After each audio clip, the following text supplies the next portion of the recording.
हा राज्य महिला आयोगाला प्राप्त झाला होता। यामध्ये 2 दिवसाच्या कालावधीमध्ये संबंधित आमच्या आयोगाचे वकील आणि त्यामधील तज्ज्ञ यांनी सर्व शहानिशा करून हा अर्ज आज दुपारी मुंबई पोलीस आयुक्त यांच्या कार्यालयाला पाठवलेला आहे। त्याचबरोबर त्याची एक प्रत बीड पोलीस अधीक्षक व सायबर क्राईम यांना देखील पाठवलेला आहे। सायबरच्या माध्यमातून त्यांच्यावरती केले गेलेल्या अश्लील आणि अश्लाघ्य विधानांची चाचपणी व्हावी आणि त्यावरती कारवाई व्हावी। राज्य महिला आयोग आणि मुंबई पोलीस आयुक्तांना पत्राद्वारे निर्देश दिलेले आहेत।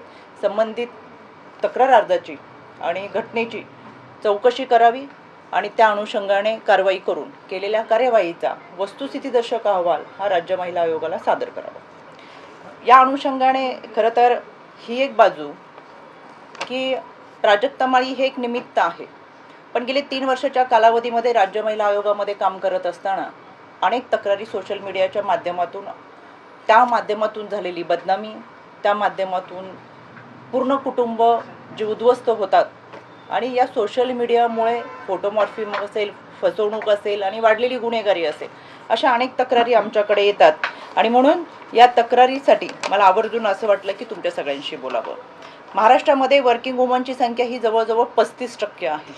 या वर्किंग वुमनना खरं तर कामाच्या ठिकाणी सुरक्षितता मिळावी म्हणून IC कमिटीच्या माध्यमातून आम्ही प्रभावी उपाययोजना राबवतोय, पण अजूनही फारसं यश त्यामध्ये मिळालेलं नाही आहे। कारण की IC कमिटी जरी केली तरी तिकडे तक्रार नोंद करणं आणि कामाच्या ठिकाणीच आपण तक्रार नोंदवल्यानंतर संबंधित व्यक्तींकडून आपल्याला परत जास्त त्रास होईल किंवा काम बंद होईल आणि अशा अनेक प्रश्न संबंधित महिलांना असतात।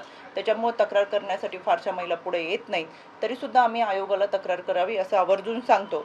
भारतरत्न डॉक्टर बाबासाहेब आंबेडकरांनी तुम्हाला मला माणूस म्हणून जगण्याचा अधिकार दिला, घटना दिली आणि संविधान दिले।